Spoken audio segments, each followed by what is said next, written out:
పెళ్లికి ముందు ప్రేమలో పడటం సహజం. కానీ ఆ ప్రేమని పెళ్లి తర్వాత కూడా కొనసాగించాలి అనుకోవటమే తప్పు. రీనా, ఈమెది కోయంబత్తూరు జిల్లాలోని కౌండపాళ్యం ప్రాంతం. వయసు 36. ఈమె భర్త రాజా. ఇతను ఓ మెకానిక్. కౌండపాళ్యం ప్రాంతంలోనే సొంతంగా ఓ మెకానిక్ షాప్ పెట్టుకొని ఫ్యామిలీని పోషించుకుంటున్నాడు. ఇక అదే ప్రాంతంలో సతీష్ అనే వ్యక్తి కూడా ఉంటున్నాడు. ఈ సతీష్ ఓ ఎలక్ట్రీషియన్. ఇతను రీనాకి బంధువు, వరుసకు బావ అవుతాడు. ఇక ఈ రీనా సతీష్ లు చిన్నతరం నుండే క్లోజ్ గా ఉండేవారు. ఇద్దరు పెళ్లి వయసుకు వచ్చేసరికి ఆ క్లోజ్నెస్ పెరిగి ఇద్దరు ప్రేమలో పడ్డారు. ఆ తర్వాత శృంగారంతో తమ ప్రేమను ముందుకు తీసుకువెళ్లారు. కానీ ఆ తర్వాత ఇద్దరు తమ ప్రేమను శృంగారానికి మాత్రమే పరిమితం చేశారు. కారణం, తామిద్దరికి ఒకరిపై ఒకరికి ఇష్టం ఉన్నా ఆ ఇష్టం పెళ్లి చేసుకునేంత లేదని ఇద్దరు గ్రహించారు. అందుకే ఇద్దరు వేరు వేరు పెళ్లిళ్లు చేసుకొని ఆ తర్వాత కూడా తమ అక్రమ బంధాన్ని కొనసాగించాలి అనుకున్నారు. అందుకే రీనా రాజాని పెళ్లి చేసుకుంది. బావ సతీష్ కూడా వేరే అమ్మాయిని పెళ్లి చేసుకున్నాడు. అలా పెళ్లి చేసుకున్నాక కూడా ఇద్దరు తమ మాటని నిలబెట్టుకుంటూ వస్తున్నారు. అంటే ఈ ఇద్దరు తమ పార్ట్నర్స్ కి తెలియకుండా తమ పాత అక్రమ బంధాన్ని సీక్రెట్ గా కొనసాగిస్తూ ఉన్నారు. అలా రీనాకి పెళ్లి 2 సంవత్సరాలైంది. అప్పటికి ఆమె తన బావ సతీష్ తో ఎఫ్ఐఆర్ ని కొనసాగిస్తూనే ఉంది. ఈ 2 ఇయర్స్ లో సతీష్ ఎన్నోసార్లు రీనా ఇంటికి వచ్చాడు. ఆమెతో శారీరకంగా గడిపాడు.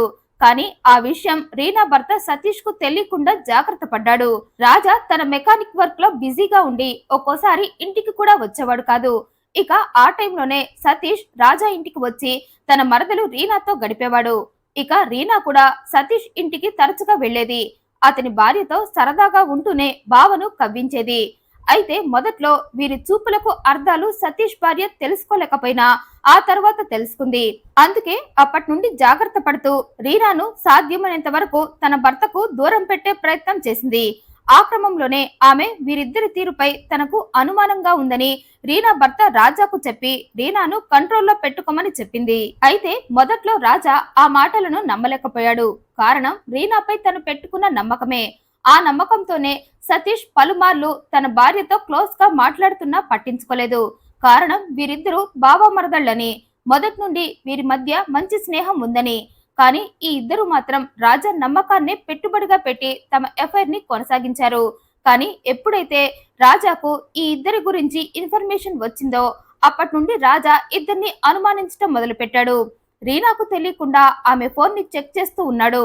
అంతేకాదు, సతీష్ తన ఇంటికి వచ్చినప్పుడు వీరిద్దరి ప్రవర్తనపై దృష్టి పెట్టి ఫైనల్ గా ఇద్దరి మధ్య ఏదో సీక్రెట్ నడుస్తుందని గ్రహించాడు. అయితే ఆ సీక్రెట్ తన కళ్ళతో చూసి కన్ఫర్మ్ చేసుకోవాలి అనుకున్నాడు. అందుకే ఓ రోజు ఎప్పటిలాగే షాప్ దగ్గరకు వెళ్లి ఆ రోజు సాయంత్రం తన భార్యకు కాల్ చేసి ఈ రోజు షాప్ లో వర్క్ బాగా ఉందని, తనకు ఇంటికి రావడం అస్సలు కుదరదని, నైట్ మొత్తం వర్క్ చేసి తెల్లవారాకే ఇంటికి వస్తా అని భార్యకు చెప్పాడు. ఇక అది విన్న రీనా అలవాటు ప్రకారం తన బావకు కాల్ చేసి తన ఇంటికి రమ్మంది. కానీ భర్త అదంతా తనని రెడ్ హ్యాండెడ్ గా పట్టుకోవటానికి చేస్తున్న ప్లాన్ అని తెలుసుకోలేకపోయింది. ఇక అలవాటు ప్రకారం ఎప్పటిలాగే రాత్రి 10 గంటలు దాటాక సతీష్ రీనా ఇంటికి ఆమె కోసం వచ్చాడు. ఆమెతో గడుపుతూ ఉన్నాడు. ఇంతలో డోర్ కొట్టిన శబ్దం. అయితే ఆ టైంలో ఎవరు వచ్చారా అని ఉలిక్కి పడింది రీనా. అందుకే బావతో శృంగారాన్ని ఆపేసి వెంటనే డోర్ తీయాలి అనుకుంది. కానీ అంతలోనే ఆమెకు డౌట్ వచ్చింది. తన భర్తే ఇంటికి వచ్చాడేమో అనుకుంది. అదే జరిగితే భర్తకు ఏం చెప్పాలా అని ఆలోచించి తనకు భయం వేసి బావను పిలిపించుకుని పడుకున్నా అని చెప్పి కవర్ చేయాలి అనుకుని అదే విషయం బావకు కూడా చెప్పి వెళ్లి డోర్ తీసింది. ఇక రీనా ఊహించినట్లుగానే ఎదురుగా తన భర్తే దర్శనమిచ్చాడు. రాజా లోపలికి రాగానే ఇంట్లో పడక గదిలో నిద్రపోతున్న సతీష్ ని చూశాడు.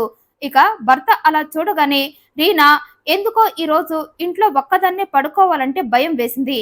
అందుకే రాత్రి 8 గంటల టైంలో నన్ను పలకరిద్దామని ఇంటికి వచ్చిన బావను నాకు తోడుగా పడుకోమని చెప్పా అని కవర్ చేసింది. కానీ రాజా మాత్రం ఆ మాటలు నమ్మలేదు. అందుకే వెంటనే రీనాపై సీరియస్ అయ్యాడు. సతీష్ తో గొడవకు దిగాడు. మీ ఇద్దరి మధ్య ఎఫైర్ ఉందన్న విషయం కన్ఫర్మ్ చేసుకోవటానికే నేను ఇలా ప్లాన్ చేసి ఇద్దరిని పట్టుకున్నా. అందుకే ఇంకా ఇద్దరు బుకాయించద్దన్నాడు. ఇక భర్తకు మ్యాటర్ తెలిసిపోయిందని గ్రహించిన రీనా ఓపెన్ అయిపోయింది. తనకు తన బావతో పెళ్లికి ముందు నుండే ఎఫైర్ ఉందని చెప్పింది. అంతేకాదు, తను తన బావ లేకుండా ఉండలేనంది. అందుకే సతీష్ తో పెళ్లయ్యాక కూడా రిలేషన్షిప్ ని కంటిన్యూ చేశానంది. అందుకు సతీష్ కూడా వంత పాడటంతో రాజాకు ఆ మాటలు కోపం తెప్పించాయి. అందుకే ఇద్దరిని ఇష్టం వచ్చినట్లు తిట్టాడు.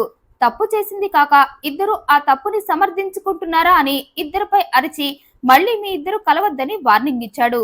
అంతేకాదు అప్పట్నుండి ఇద్దరు కలవకుండా జాగ్రత్తలు తీసుకుంటూ వస్తున్నాడు. అయితే ఎంత జాగ్రత్త తీసుకున్నా ఆడది తప్పు చెయ్యాలి అనుకుంటే ఏ మగాడు ఆపలేడు అన్న విషయం తెలుసుకోలేక చివరికి తన చావుకు తనే వెల్కమ్ చెప్పుకున్నాడు రాజా. తను బావా మరదళ్ళని కలవనివ్వకుండా జాగ్రత్త పడుతున్నా అనుకున్నాడు రాజా. కానీ వీరిద్దరూ మళ్ళీ తనని బురిడి కొట్టించి కలుస్తున్నారని తెలుసుకోలేక ఓ రోజు ఎప్పటిలాగే డ్యూటీ అయిపోగానే తనింటికి వచ్చాడు. అయితే ఆ టైంలో తనింట్లో సతీష్ ఉన్నాడు. ఇద్దరు ఏకాంతంగా గడుపుతూ రాజా చేతికి చిక్కారు. దీంతో రాజా రెచ్చిపోయాడు. మీ ఇద్దరు ఇంకా మారలేదా అన్నాడు. ఇద్దరికి ఒకరి మీద మరొకరికి అంత మోజు ఉంటే మీ ఇద్దరే పెళ్లి చేసుకోవచ్చు కదా, మీరు పెళ్లి చేసుకుంటే ఎవరు అడ్డు చెప్పరు కదా, కానీ మీ ఇద్దరు పెళ్లి చేసుకోకుండా వేరు వేరు పెళ్లిళ్లు చేసుకొని మీ అక్రమ బంధంతో నన్నెందుకు ఇలా టార్చర్ చేస్తున్నారంటూ సతీష్ మీద అరిచాడు. దీంతో ఈ ప్రేమికులిద్దరూ రాజాని చంపేయాలి అనుకున్నారు. అతను బ్రతికుంటే అడుగడుగునా ఇలా తమ ఎఫైర్ కి అడ్డుపడుతూనే ఉంటాడని, అందుకే రాజాను చంపి ఇద్దరు ప్రేమికులుగా సెటిల్ అయిపోవాలని డిసైడ్ అయ్యారు. అందుకే ఇద్దరు కనుసైగలతోనే రాజా మర్డర్ కు స్కెచ్ వేశారు. ఆ క్రమంలోనే రీనా తన ఒంటి మీద ఉన్న చున్నీని సతీష్ చేతికిచ్చి భర్తను గట్టిగా పట్టుకుంది. ఇక ఆ చున్నీ తీసుకున్న సతీష్ దాన్ని రాజా మెడకు బిగించి అతన్ని చంపేశాడు. ఆ తర్వాత ఇద్దరు చాలాసేపు శవం ముందు కూర్చుని ఆలోచించారు. చివరికి రాజా చావు ఆత్మహత్యగా చిత్రీకరించి ఈ హత్య నుండి బయటపడాలి అనుకున్నారు. అందుకే ఇద్దరు కలిసి రాజా శవాన్ని ఫ్యాన్ కి వేలాడదీశారు. ఆ వెంటనే రీనా బావను పంపేసింది. ఆ తర్వాత రీనా రాజా ఫ్యామిలీకి బంధువులకు ఫోన్ చేసింది. రాజా ఉన్నట్లుండి ఆత్మహత్య చేసుకుని చనిపోయాడంది. ఇక వారొచ్చేసరికి వేళ్లాడుతున్న భర్త శవం ముందే కూర్చొని ఏడుస్తూ ఉంది. ఇక అదంతా చూసిన వారు రాజా శవాన్ని కిందకు దింపారు.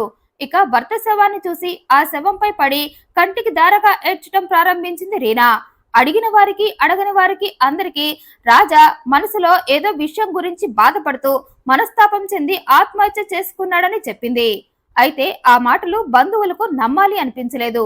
అందుకే వారంతా పోలీస్ స్టేషన్ కు వెళ్లి రాజా మరణంపై తమకు అనుమానంగా ఉందని కేసు పెట్టారు. దీంతో పోలీసులు రాజా ఇంటికి చేరుకొని అతని శవాన్ని హ్యాండ్ ఓవర్ చేసుకుని పోస్ట్ మార్టం నిమిత్తం ప్రభుత్వ ఆసుపత్రికి తరలించారు.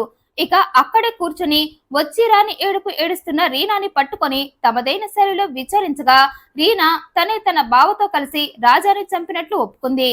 తామిద్దరి మధ్య ఎఫైర్ ఉందని, ఆ విషయం రాజాకు తెలిసి హెచ్చరించాడని, ఇక ఆ విషయంలోనే గొడవ జరిగి సతీష్ రాజాను చున్నీతో చంపేశాడని, అందుకు నేను సాయం చేశానని రీనా జరిగింది మొత్తం పోలీసులకు చెప్పింది. ఇక రాజాని చంపింది సతీష్ నే అని, అందుకు రీనా సాయం చేసింది కాక కేసుని ఆమె తప్పుదోవ పట్టించే ప్రయత్నం కూడా చేసిందని సతీష్ ను రీనాను ఇద్దరిని అరెస్టు చేశారు పోలీసులు. ఒకరిని ప్రేమించి ఆ ప్రేమని పెళ్లి దాకా తీసుకువెళ్లి తాము ఇష్టపడ్డ వ్యక్తిని జీవిత భాగస్వామిగా చేసుకుంటే ఆ ప్రేమకు పరిపూర్ణత వస్తుంది. అనివార్య కారణాల వల్ల ఆ ప్రేమ పెళ్లి దాకా రాకపోతే దురదృష్టం. కానీ తమ ప్రేమను పెళ్లి దాకా తీసుకువెళ్లే అవకాశం ఉండి కూడా రీనా సతీష్ లు ఆ పని చేయకుండా దాన్ని ఎఫైర్ గా కొనసాగించి ప్రేమ అనే పేరుకే కళంకం తెచ్చారు. ఈ వీడియోపై మీ అభిప్రాయాన్ని కమెంట్ రూపంలో తెలియజేయండి. మరింత ఇంట్రెస్టింగ్ అండ్ జెన్యూన్ ఇన్ఫర్మేషన్ కోసం ఈ వీడియోని లైక్ చేయండి, షేర్ చేయండి, ఛానల్ ని సబ్స్క్రైబ్ చేయండి. Thank you for watching.